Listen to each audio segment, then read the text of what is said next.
pembelahan, tandanya di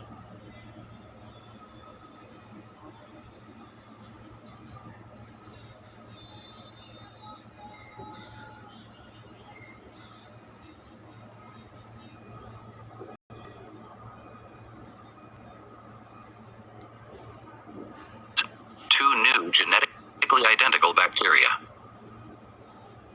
This is a type of asexual reproduction known as binary fission. Cells in a multicellular organism also reproduce by cell division.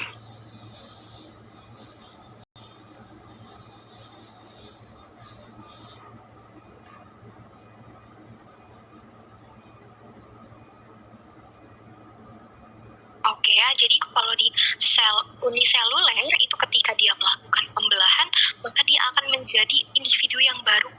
Tapi kalau di multiseluler, dia melakukan pembelahan untuk pertumbuhan, ya, salah satunya untuk pertumbuhan. Sometimes replacing cells that are worn out or injured. Kemudian, For example, ya, selain pertumbuhan untuk apa? Untuk perbaikan sel yang rusak, nih ya. Contohnya ada luka di bagian kulit kita. your body heals a paper cut through division of your skin cells, occurring at the edges of the cut. Tuh, ya. Jadi ketika ada bagian yang kosong, jaringan yang luka, maka sel-sel di sekitarnya langsung akan menutup luka tersebut dengan melakukan pembelahan, ya. In a modified example of cell division, sex cells called gametes are made. Chromosomes are an important part of cell division. So, what are chromosomes? Let's look inside a cell's nucleus. Here we find the nuclear genetic material known as deoxyribonucleic acid, or DNA. Each cell's DNA holds the genetic code, or instructions, for everything within that organism. Looking through a microscope, you can see that DNA is usually spread out within the nucleus. It looks kind of grainy. We call the DNA chromatin when it looks like this. Before a cell divides, DNA must replicate or copy itself so that the information in this code can be passed on to each daughter cell. Oke ya, jadi sebelum melakukan pembelahan sel, maka DNA-nya harus dikopi ya.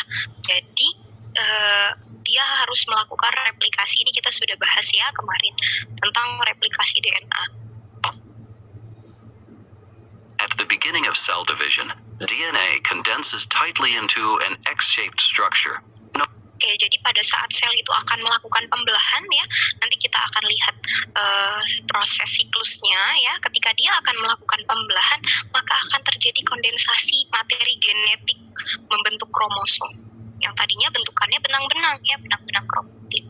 Known as a chromosome. Each side of an X-shaped chromosome is a genetically identical sister chromatid, forming a sideways V shape. In the middle, a structure called a centromere joins the sister chromatids together.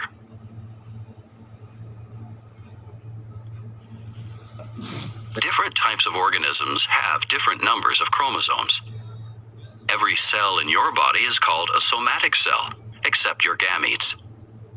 Human somatic cells have 23 pairs of chromosomes, for a total of 46. It's like the difference between how many pairs of shoes you have versus your total number of shoes. Gametes are the exceptions to this rule. Human eggs and sperm have only one chromosome from each pair, for a total of 23.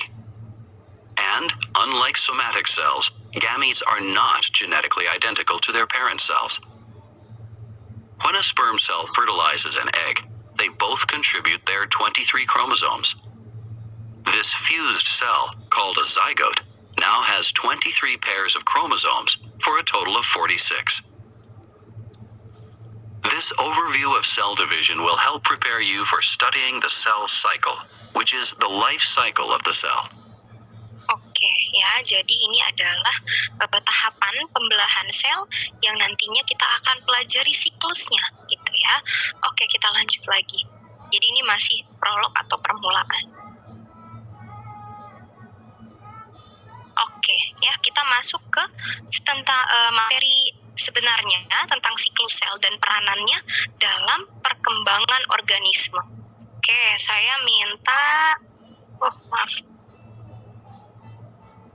Grace Deborah, coba Grace dijelaskan ke teman-temannya. Apa itu siklus sel? Peranannya dalam perkembangan organisme. Siklus sel adalah peristiwa yang mengarah pada duplikasi dan pembelahan sel.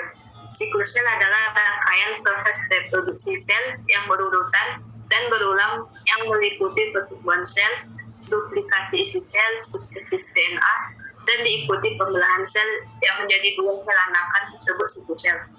Dengan siklus sel, suatu organisme dapat yang pertama tumbuh dan berkembang, yang kedua mengganti sel yang mengganti sel yang tua, rusak atau mati, dan yang ketiga menghasilkan sel baru. Siklus sel merupakan salah satu upaya sel untuk bertahan hidup. Oke, terima kasih Grace ya.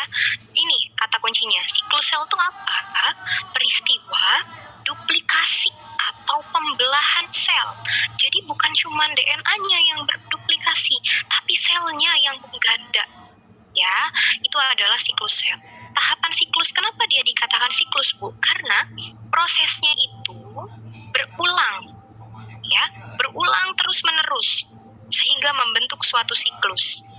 Ya, kalau dulu kalian pada saat SMA mungkin ya, belajar yang namanya pembelahan sel itu terjadi interfase, profase, meta, ana, dan telofase, maka di jenjang perkuliahan kalian bisa mengetahui yang namanya interfase itu adalah fase yang terdiri dari 3 tahapan. Ya, jadi tahapan siklus sel itu interfase dan mitosis. Tapi interfasenya punya 3 tahap. G, S, G. Ya, G itu manifestasi dari kata-kata growth. Sedangkan S itu adalah sintesis. Sedangkan G yang kedua sama, growth juga. Gitu ya. Jadi biar menghafalnya mudah, maka siklus sel itu terdiri atas interfase dan mitosis ya. Interfasenya ada 3, G, S, G. G, S, G. Ya. G1 itu dia tumbuh dulu, lalu dia mensintesis DNA-nya, dan G yang kedua dia akan tumbuh kembali untuk persiapan pembelahan sel. Ini kunci dari pelajaran kita hari ini ya. Nah, siklus sel itu yang seperti tadi ya, jadi goals-nya dia akan menghasilkan 2 sel anakan. Untuk apa? Untuk tumbuh, untuk menduplikasi isi dari selnya. Sintesis DNA ini adalah tahapannya ya. Kemudian diikuti dengan pertumbuhan, diikuti dengan pembelahan sel. Jadi ini prosesnya, selnya tumbuh dulu, duplikasi isi dari si sel tersebut, disintesis DNA-nya, lalu terakhir dia akan melakukan pembelahan. Tujuannya apa? Untuk tumbuh, untuk mengganti sel yang rusak, untuk menghasilkan sel yang baru. Ya, itu tujuan dari si siklus sel. Oke, kita akan masuk ke dalam tahapan-tahapannya. Hari ini kita akan fokus membahas tentang interfase yang ada 3 tahapan, G, S, dan G. Ya, G1, S, dan G2. Sedangkan tahap pembelahan, yaitu mitosis dan sitokinesis, akan kita bahas besok ya, pekan depan.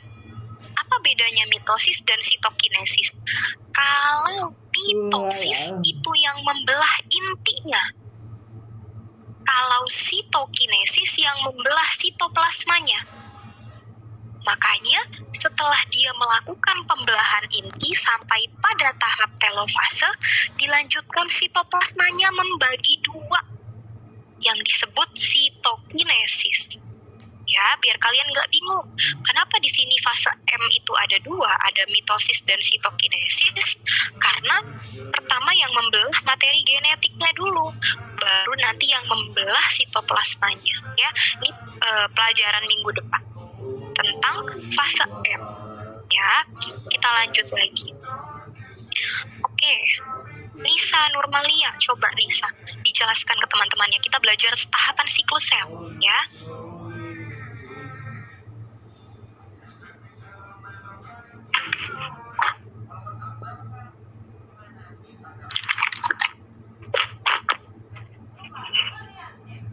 Silakan Nisa Nurmalia. Maaf Ibu, sebelumnya suaranya jelas nggak? Iya. Tahapan siklus sel. Siklus sel itu mempunyai 4 fase utama, yaitu pertama fase G1 atau gap 1, fase kedua fase S atau sintesis DNA, fase selanjutnya ada fase G2 atau gap 2, terus selanjutnya ada fase M, yaitu mitosis. Keempat fase ini dia disebutnya interfase. Tiga fase, coba lihat. Iya Ibu, ketiga fase tersebut tuh disebut interfase. Nah, setelah fase M, sel anakan bisa segera menuju ke fase sel selanjutnya, yaitu G1, atau sel anakan bisa keluar dari siklus sel menuju ke fase G0. Pada fase G0, sel berhenti membelah, baik secara permanen, misal neuron dan otot, atau temporer saja, dan akan masuk siklus sel untuk membelah lagi apabila ada stimulus eksternal. Pada organisme multiseluler, banyak sel yang terdiferensiasi atau tidak lagi membelah, namun tetap aktif secara fisiologis, berada di fase G0. Oke, ya terima kasih Nisa. Saya jelaskan ya. Jadi ada 4 fase utama siklus sel, ya. Apa aja? GSG ya. GSG, G1 sama G2. Dan terakhir adalah fase M. GSG itu masuknya ke dalam interfase. Ya, kemudian fase M itu adalah fase mitosis. Di fase G itu singkatan dari gap ya. Ini adalah growth-nya si sel, pertumbuhan si sel. Nanti kita akan bahas satu persatu. Setelah sel itu masuk ke dalam fase mitosis, selnya sudah jadi 2 nih pembelahannya, menjadi 2 sel anak. Ada pilihan mau membelah lagi, yaitu masuk fase G1 atau keluar masuk fase G0. G0 istilahnya selnya beristirahat untuk membelah. Tidak terjadi pembelahan sel. Tapi selnya tetap aktif hidup, melakukan kondisi fisiologisnya. Ya, contohnya apa Bu? Neuron dan otot. Ketika seorang bayi sudah di dalam kandungan dalam kondisi yang menuju 9 bulan, itu semua neuronnya sudah terbentuk. Ketika dia lahir dan tumbuh besar seperti kita nih, manusia dewasa, neuron itu tidak lagi melakukan pembelahan karena dia selamanya masuk di fase G0. Ya, makanya ada yang mengatakan semakin tua gitu ya, sel-sel saraf itu semakin sedikit karena banyak yang mati, tapi dia tidak membelah atau tidak beregenerasi. Kenapa? Karena sel saraf itu ditakdirkan untuk masuk fase G0 selamanya. Tapi ada sel-sel yang lain yang ketika masuk fase G0, kemudian diberikan sinyal-sinyal stimulus, maka dia masuk lagi ke dalam siklus sel, aktif lagi di fase G1. Kemudian melanjutkan ke fase S, melanjutkan ke fase G2, dan melakukan pembelahan sel di fase M. Gitu ya. Jadi ini adalah tahapan siklus sel. Ada fase G1, ada fase S, ada fase G2 dan mitosis. Kemudian ada satu lagi pilihan ketika sel itu sudah membelah, mau belok kiri atau belok kanan gitu istilahnya ya. Kalau belok kanan silakan masuk fase G1, membelah lagi. Tapi ketika dia tidak mau membelah atau ditakdirkan untuk tidak membelah, dia akan berdiferensiasi, aktif sebagai sel yang hidup, bermetabolisme, melakukan fungsi fisiologis di fase G0 atau tidak terjadi pembelahan sel. ya. Jadi kalian sekarang sudah tergambar nih, yang namanya siklus sel itu adalah proses pembelahan sel meliputi 4 fase utama. G1S G2 lalu fase M, ya. Setelah fase M mau balik lagi ke G1 bisa, atau dia masuk ke fase G0 untuk beristirahat, ya, dari pembelahan sel. Jadi dia tinggal melakukan fungsi fisiologisnya saja. Oke, kita lanjutkan ya. Ada kata-kata bahwa durasi di sini, di slide saya ada tulisan di bagian bawah. Durasi dari siklus sel itu berbeda di antara tipe sel yang satu dengan tipe sel yang lain. Kita lihat ini ya. Ini adalah siklus dari sel ya. Kalau kalian perhatikan ini, ketika sel itu sudah selesai membelah, mau masuk ke fase G0 ya. Mau masuk ke fase G0 atau mau masuk ke fase G1. Ya, di fase G1 dia akan growth in mass atau pertumbuhan massa sel, ya. Di fase S dia akan melakukan duplikasi kromosom. Ya, di fase G2 ini ya. Di fase G2 juga dia akan melakukan pertumbuhan, dan di fase M itu dia akan melakukan pembelahan. Ternyata dari siklusnya, ya, catat, kalau saya keluarkan di ujian kalian bisa jawab ya. Apa siklus yang paling lama dari siklus sel? Apa fase yang paling lama dari siklus sel? Yaitu fase G1 10 jam. Ya, fase S 7,5 jam. Fase G2 3,5 jam. Dan yang paling cepat itu adalah fase M, hanya 1 jam, dengan total waktu generasi ya 22 jam. Pada apa ini? Pada kultur sel. Salah satu jenisnya adalah juga sel manusia. Itu kita terjadi terjadi siklus sel itu selama 22 jam. Apa yang paling lama durasinya? Ini ya, fase G1 10 jam sendiri, dilanjutkan sintesis 7,5 jam ya.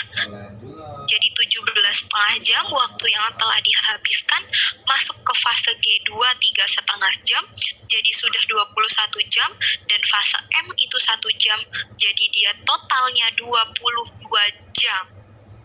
Ya, fase G1 adalah fase yang paling lama, yaitu 10 jam.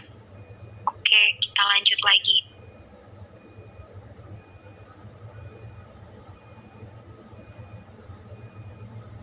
Oke, ya, kita nonton video lagi tentang siklus sel secara umum. Allah Akbar.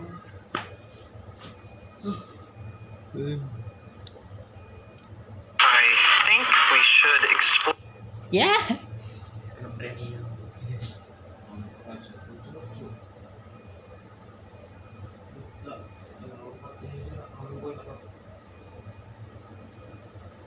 In this lesson, we'll be looking at the cell cycle.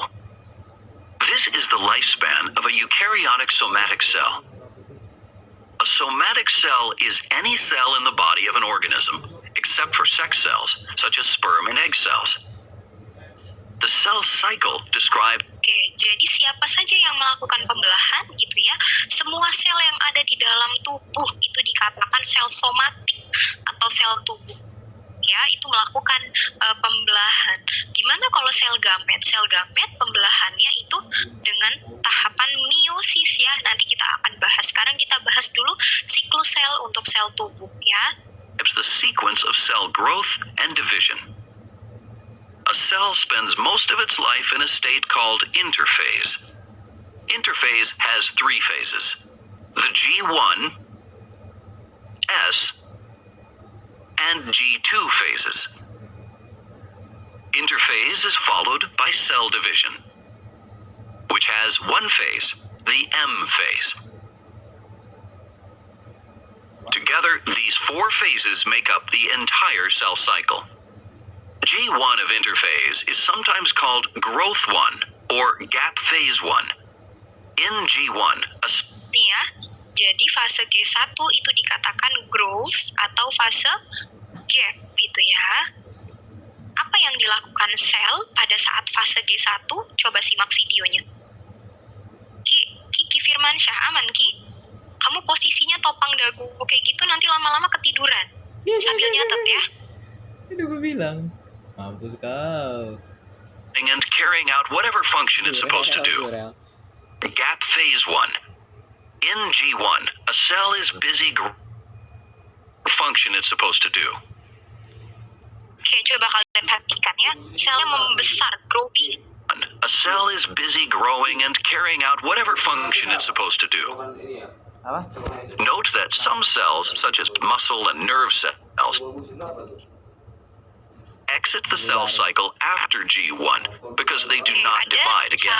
Dua jenis ya, salah dua jenis, yaitu sel otot dan juga sel nerve atau saraf ya, yang tidak melakukan pembelahan. Setelah fase M, dia akan masuk ke dalam G0 ya, jadi hanya pada saat embrio saja terbentuknya otot dan juga saraf. Kemudian dia tidak melakukan pembelahan lagi gitu ya, jadi cuma sekali aja. Tahap selanjutnya, A cell enters the S phase after it grows to the point where it's no. The S stands for synthesis. Which copy of DNA is being made during this phase. oke ya, fase S itu adalah sintesis. Apa itu sintesis? Yaitu copying DNA ya, membuat DNA menjadi ganda, yaitu proses replikasi DNA. Once DNA replication is complete, the cell enters the shortest and last part of interphase called G2, also known as growth 2 or gap phase 2. Right now, it's enough to know that further preparations for cell division take place in the G2 phase. Ya, Now- jadi dia siap-siap untuk membelah, tapi dia tumbuh sedikit lagi, ya. Karena lama fase G1 ya, G1 tadi 10 jam, G2 cuma 3,5 jam, ya, cuma sebentar. Lalu nanti terakhir masuk ke fase mitosis. Now that interphase is over, the cell is ready for division, which happens in the M phase. The M phase has two events. The main one is mitosis, which is division of the cell's nucleus, Ya, coba followed kita, by cytokinesis, a division of the cytoplasm. Bahwa tadi dikatakan mitosis fase M itu terbagi menjadi dua tahapan ya. Pertama, nuclear division ya, atau pembelahan dari si Mitosis, nukleusnya. Jadi nukleusnya membelah ya, diikuti dengan pembelahan sitoplasmanya atau sitokinesis.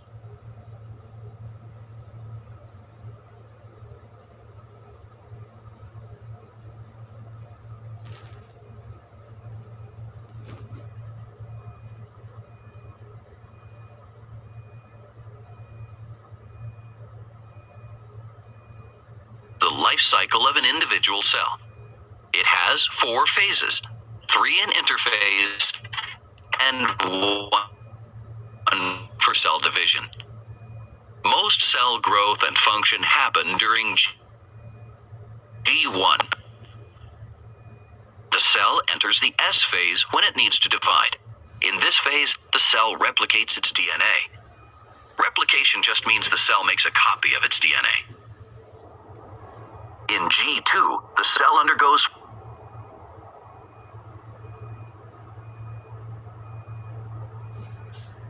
kinesis or division of the cytoplasm. We'll explore the details of mitosis and cytokinesis separately.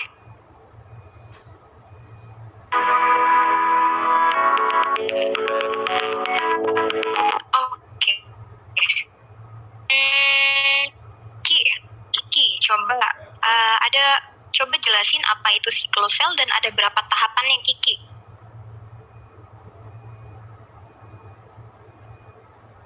Kiki. Tadi ya dua Bu, ada interfase sama Sendiri mitosis. kenapa nopang Terus dagu? itu ada G1 Orang itu dia gitu, perkembangan sel, G2 itu replikasi Satu S replikasi DNA. Terus di G2-nya itu ada persiapan pembelahan sel untuk menuju ke fase mitosis. Terus di mitosis ada dua pembelahan, ada cell division sama sitokinesis, pembelahan sitoplasmanya. ya, mitosis dan sitokinesis ya. Fase M itu mitosis, pembelahan inti sel, dan sitokinesis, pembelahan sitoplasma. Oke ya, mudah-mudahan kalian nyambung dengan ini materinya ya, biar nanti nilai kalian bisa bagus dan nggak pusing lagi gitu ya dengan yang namanya siklus sel. Nanti ini diulang-ulang lagi nih kalau kalian mengambil mata kuliah yang lebih dalam. Oke ya, kita lanjutkan ke tahap siklus sel ya. Bagaimana sih siklus sel itu bisa terjadi gitu ya? Valentina Esther, coba Esther dijelasin ke teman-temannya. Tahap siklus sel. Yang pertama, faktor-faktor yang memicu sel memasuki siklus sel antara lain beban mekanis, terenggangnya otot polos, cedera pada jaringan, dan kematian sel. Kedua, seluruh faktor-faktor tersebut mengakibatkan pelepasan ligan oleh sel-sel signaling pada jaringan yang terlibat. Yang ketiga, seringkali ligan ini adalah secara tidak langsung menginduksi protoonkogen, yaitu suatu gen Protoonkogen. protoonkogen yaitu suatu gen yang berperan dalam mengatur proliferasi sel. Selanjutnya, ligan yang menginduksi proliferasi berikatan dengan sel surface reseptor protein dari sel target dan mengaktifasi salah satu jalur transduksi signal. Umumnya, sinyal terbanyak yang diterima pada permukaan sel adalah protein kinase sitoplasma. Protein ini mengaktifasi serangkaian faktor transkripsi yang mengendalikan ekspresi protoonkogenes dan akhirnya menghasilkan pembelahan sel. Oke, terima kasih Valentina Esther. Bingung ya bacanya. Oke, dengarkan saya ya. Saya akan menjelaskan tentang ini tahapan siklus sel. Kenapa sih sel itu bisa masuk ke dalam siklus sel? Misalnya nih tadi sudah membelah lalu dia istirahat ya, istirahat dari pembelahan tapi dia tetap aktif sebagai sel yang hidup. Kalau si sel itu ada mendapatkan suatu beban mekanis, selnya itu mendapatkan cedera, atau selnya itu mengalami kematian karena kerusakan jaringan, atau memang karena selnya itu memang usianya sudah tua gitu ya, nanti kita akan pelajari tentang telomer, dia akan membentuk sel ligan. Gini ya, saya kasih penjelasan seperti ini. Misal, kalian tangannya terluka,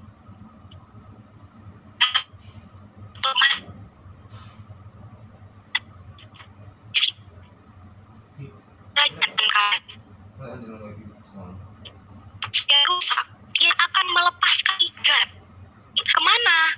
Ke sel target ya. Ligannya itu dilepaskan ke sel target. Sel targetnya siapa? Yaitu sel-sel lain yang ada di sekitar luka. Ya, jadi kalian tangannya luka nih. Sel-selnya yang luka itu otomatis rusak. Dia melepaskan sinyal dalam bentuk ligan yang merupakan growth factor ya. Kemana? Ke sel temennya yang sehat atau dikatakan sel target. Siapa yang menerima ligan? Yaitu reseptor yang ada di permukaan dari sel yang sehat. Ya, ini sepertinya yang gambar yang seperti segitiga ini adalah ligannya yang dilepaskan oleh sel yang rusak. Dia ngasih sinyal, tolong dong, gue rusak nih. Kalian membelah ya supaya jaringan ini ketutup lagi karena gue rusak. Ya, growth factor ini diterima sama sel yang sehat di membrannya, ini membran sel. Ya, ada protein reseptor di situ yang siap menerima sinyal dari si ligan. Kemudian ketika sel yang sehat tadi menerima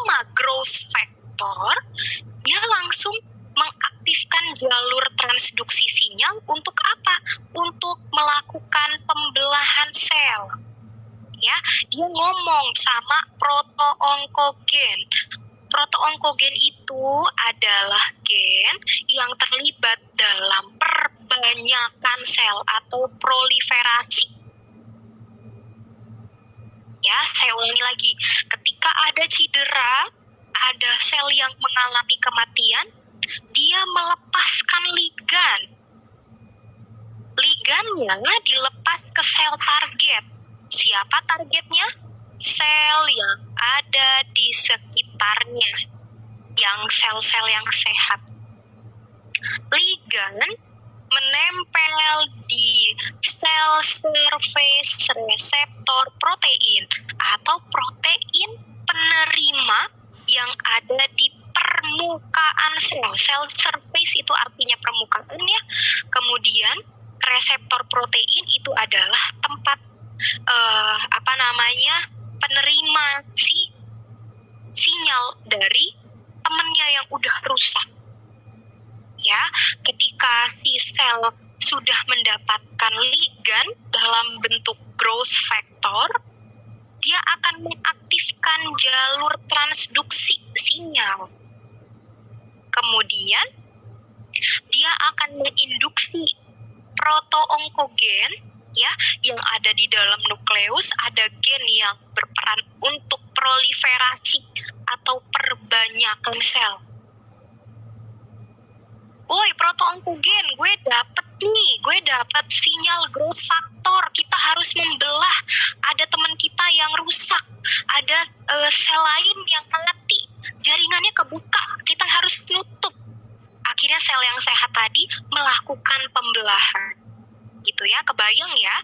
Jadi bagaimana mekanisme si sel itu bisa masuk ke dalam suatu siklus, yaitu dia punya sinyal dalam bentuk ligan yang merupakan growth factor, ditangkap sama protein yang ada di tepi sel surface reseptor protein, kemudian aktif jalur transduksi sinyalnya, dia akan mengaktifkan protoonkogen untuk pembelahan sel. Gitu ya. Oke, itu adalah bagaimana tahapan siklus sel bisa terjadi. Ya, ada faktor-faktor yang memicu, yaitu berbagai jenis kerusakan atau cedera atau beban mekanis. Ya, oke. Mudah-mudahan bisa dipahami. Kita lanjut lagi, Ahmad Fadil. Coba Dil, jelasin ke teman-temannya tentang ini, tahap yang pertama dari siklus sel, fase gap 1 atau G1. Fase G1 adalah fase persiapan sintesis DNA. Durasi fase G1 sangat bervariasi dan periodenya paling lama dibandingkan fase siklus sel lainnya.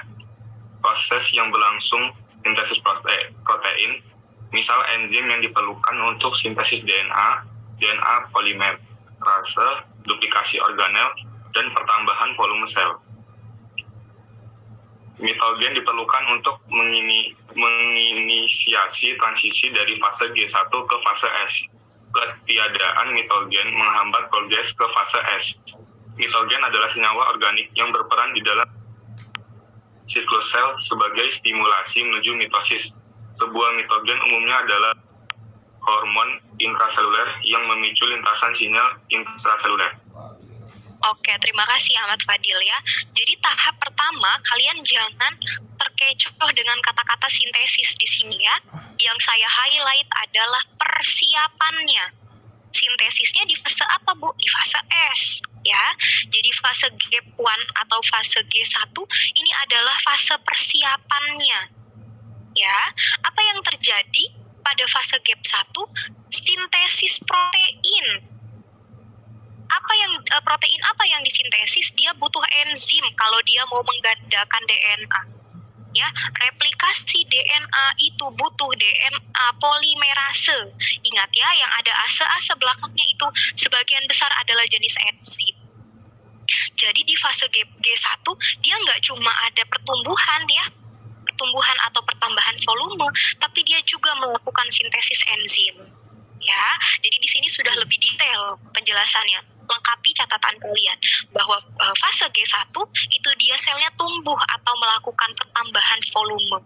dia melakukan duplikasi organel, dan dia melakukan sintesis protein. Apa protein yang disintesis? Yaitu hari nggak ada kelas. enzim yang diperlukan untuk sintesis DNA. Contohnya adalah DNA polimerase, gitu ya. Nah, ini di fase persiapan ini yang namanya prepare atau yang namanya siap-siap itu periodenya cukup lama. Ya, bahkan G1 merupakan periode yang paling lama, yaitu 10 jam tiap hari kalau pada sel manusia. secara teori.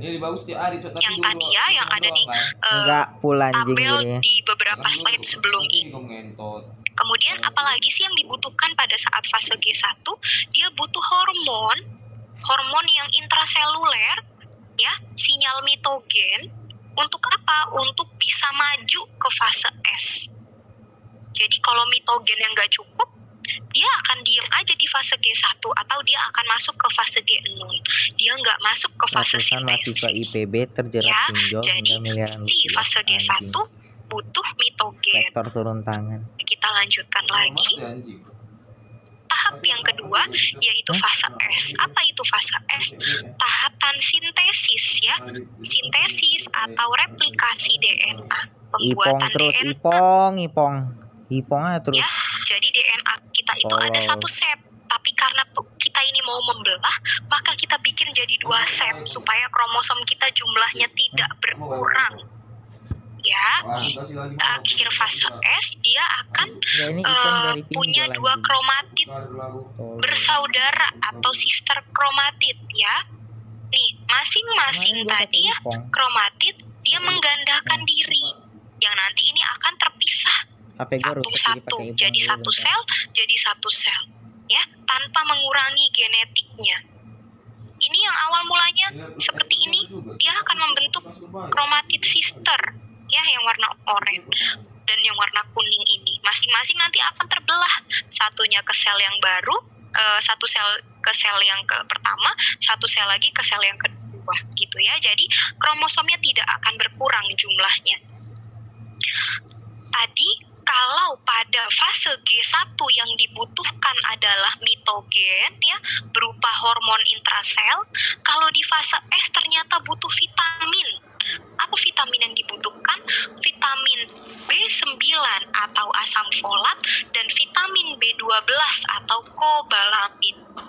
Ya, jadi ternyata di setiap fase dia ada kebutuhan khusus.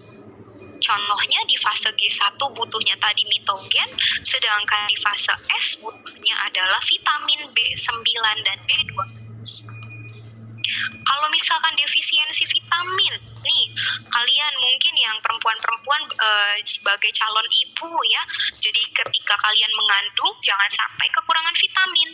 Kenapa? Karena bisa menyebabkan anemia megaloblastik, ya, eritrositnya itu membesar dengan ukuran yang sangat besar, bukannya dia membelah jadi banyak, tapi jadi besar eritrositnya. Kemudian bisa menyebabkan kelahiran bayi menjadi prematur, ya, atau berat badan bayinya itu rendah, nggak sesuai standar normalnya.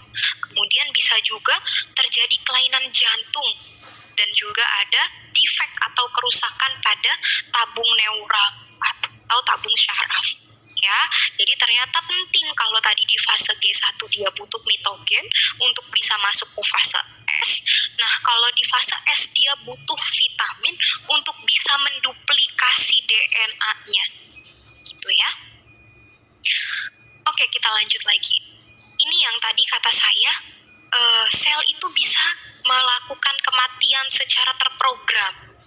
Makanya sel-sel di tubuh kita itu akan selalu seimbang jumlahnya. Ada sel-sel baru yang membelah sel-sel yang lama. Pada usia tertentu dia akan mengalami kematian sel, ya. Dari sel 1 sudah membelah nih, membelah lagi. Ternyata nanti akan ada satu fase ketika sel itu akan mengalami kematian. Karena setiap kromosom itu bagian ujungnya adalah telomer. Ya, telomer ini ketika masuk ke dalam fase S atau penggandaan DNA, telomernya itu tidak diduplikasi secara utuh.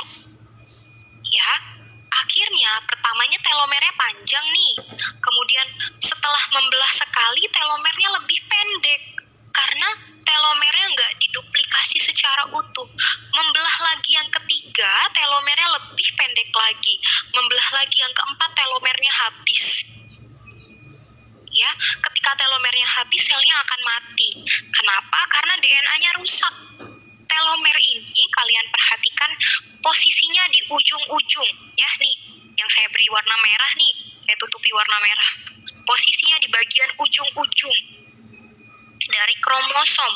Dia sebagai barrier atau sebagai proteksi supaya kromosomnya itu tidak terjadi mutasi atau kerusakan. Ketika telomernya itu memendek, maka kalau ada sinyal-sinyal kimia yang sifatnya toksik langsung nyerang DNA, rusak DNA-nya, nggak bisa duplikasi, selnya akan mati, gitu ya. Jadi pada fase S itu telomer DNA tidak diduplikasi secara komplit, jadi telomernya akan memendek setiap melakukan pembelahan. Ya, apa itu telomer? Telomer itu adalah susunan DNA yang tidak mengkode protein apapun. Jadi dia di dalamnya nggak ada gennya. Ya, jadi isinya itu adalah susunan DNA tapi tidak mengkode protein apapun. Ya, sebagai tutup pada ujung kromosom untuk menjaga DNA dari kerusakan. Kalau telomernya pendek, artinya selnya sudah semakin tua. Ya, ketika sel itu sudah semakin tua, lama-kelamaan dia akan mati. Oke, kita lihat dulu video tentang pemendekan telomer.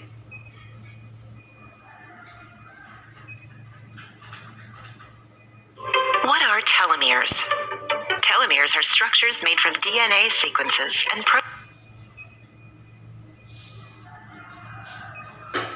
What are telomeres?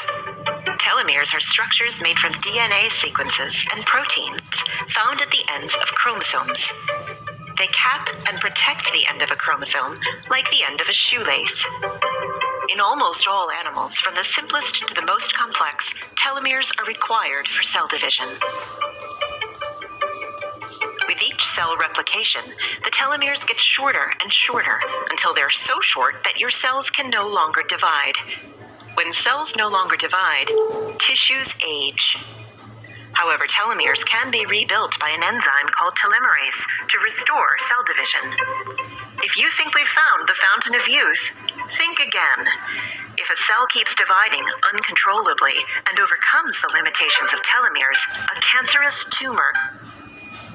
Oke ya, jadi ternyata kalau misalkan telomer kita itu tidak memendek, dia akan terus dalam kondisinya yang panjang, maka selnya itu tidak akan pernah berhenti membelah. Terjadi apa tadi katanya? Kanker ya, pembelahan sel secara terus-menerus menghasilkan jaringan yang abnormal. Itu kalau si telomer kita tidak memendek gitu ya. This is why telomeres are so important. In healthy cells, they achieve the necessary balance between limiting cellular lifespan and your own longevity and keeping cancer growth at bay. Oke ya, jadi telomer itu fungsinya untuk proses penuaan. Karena tadi sudah dia melakukan pembelahan, selnya sudah jadi banyak, maka sel-sel yang tua gitu ya, yang sudah membelah lebih dulu, ya, dia akan melakukan kematian sel terprogram yang namanya apoptosis. Minggu depan kita bahas tentang apoptosis ya.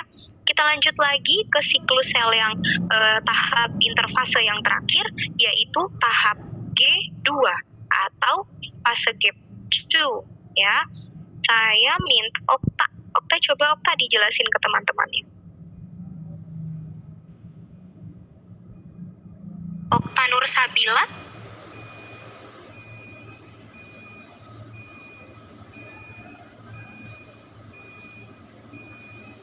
Okta.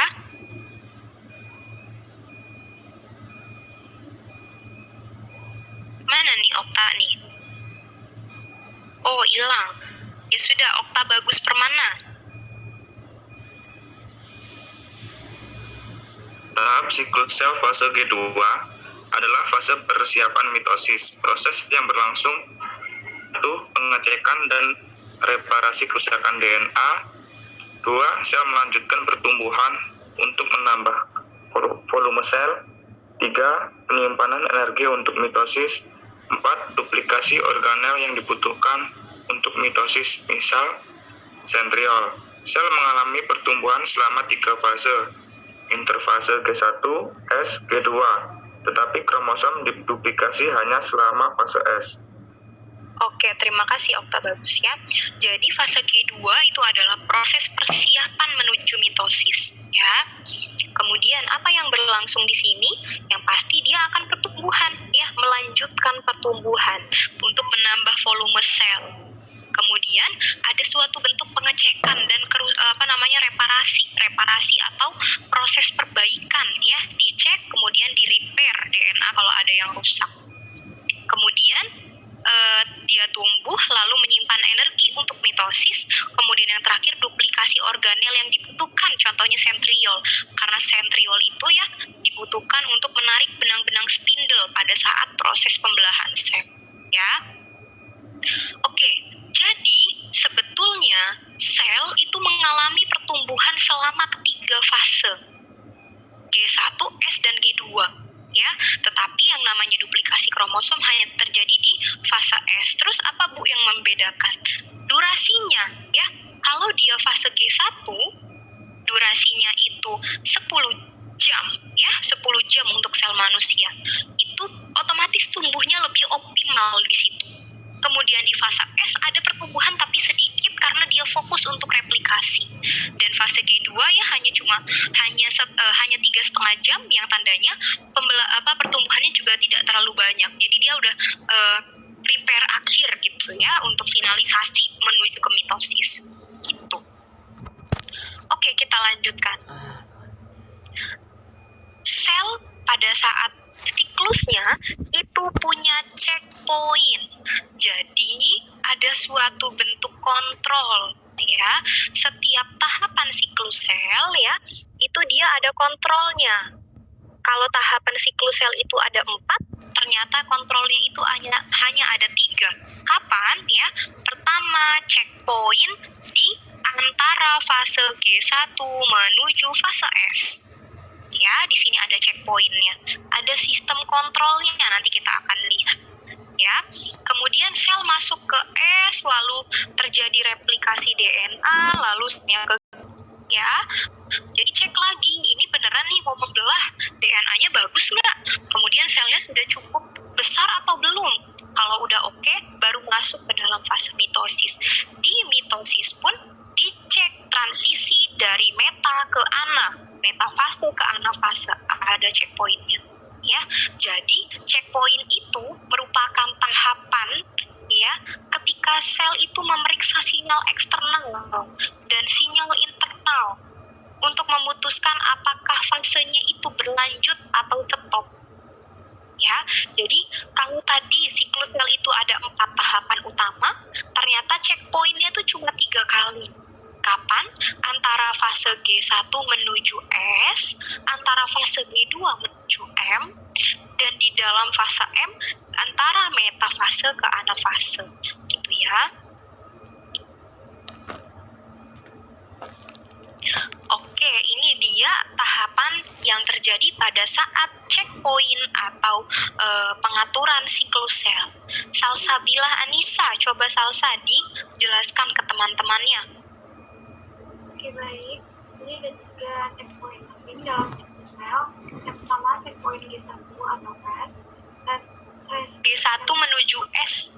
G1 menuju S atau restricted checkpoint merupakan pengecekan terhadap kecukupan nutrisi atau cadangan energi, ukuran sel, sinyal mitogen dari lingkungan, faktor, dan pengecekan kerusakan DNA. Selanjutnya, checkpoint G2 menuju mitosis merupakan pengecekan kerusakan DNA dan pengecekan hasil replikasi DNA.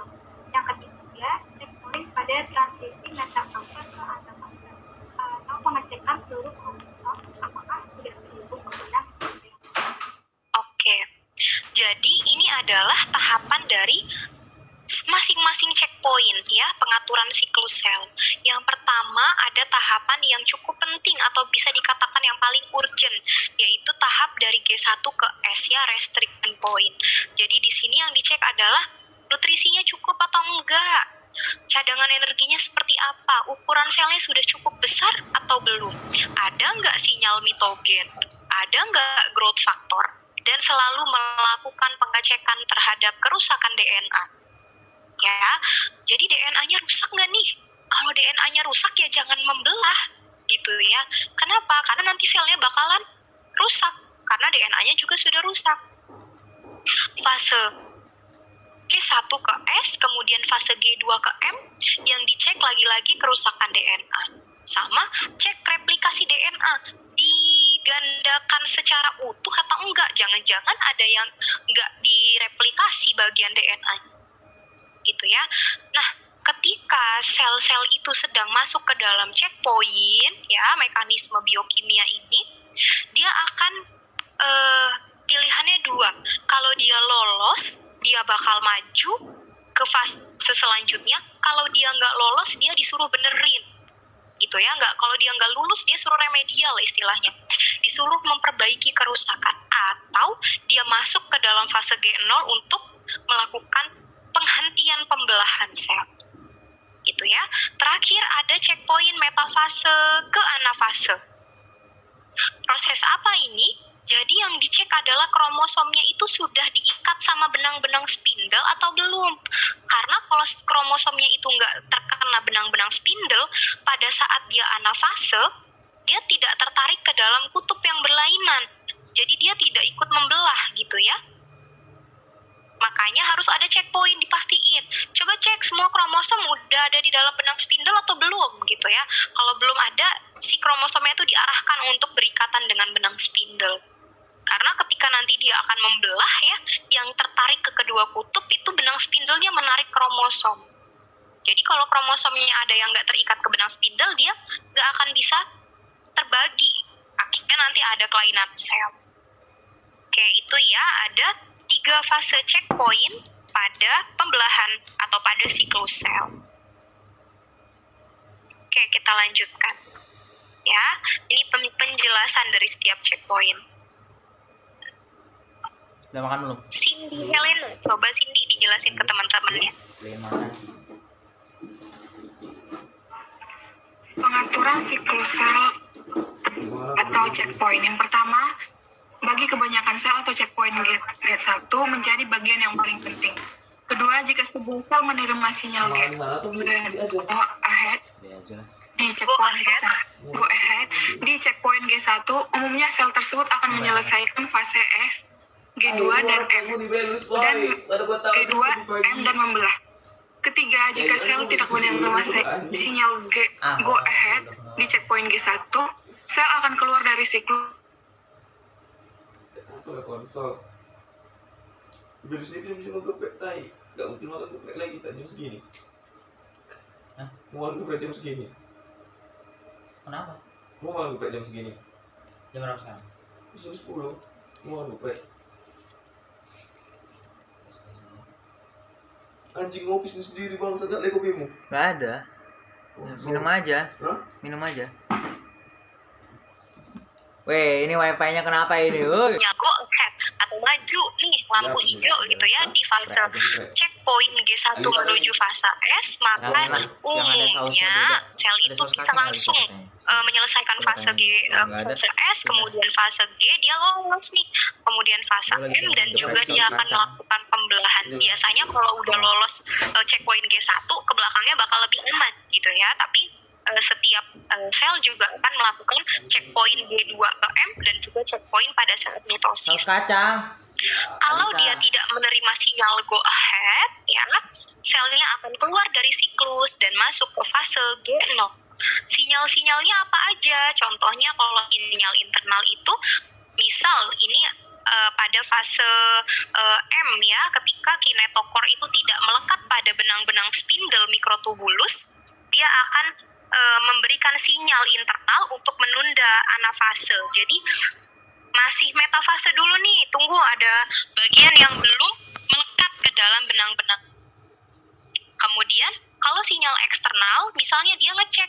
nggak ya growth factor gitu ya.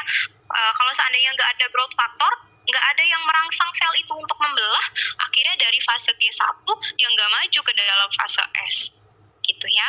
Jadi ada beberapa contoh sinyal. Kalau yang ini sinyal internalnya pada fase M, kalau ini contoh sinyal eksternalnya pada fase G1 menuju S.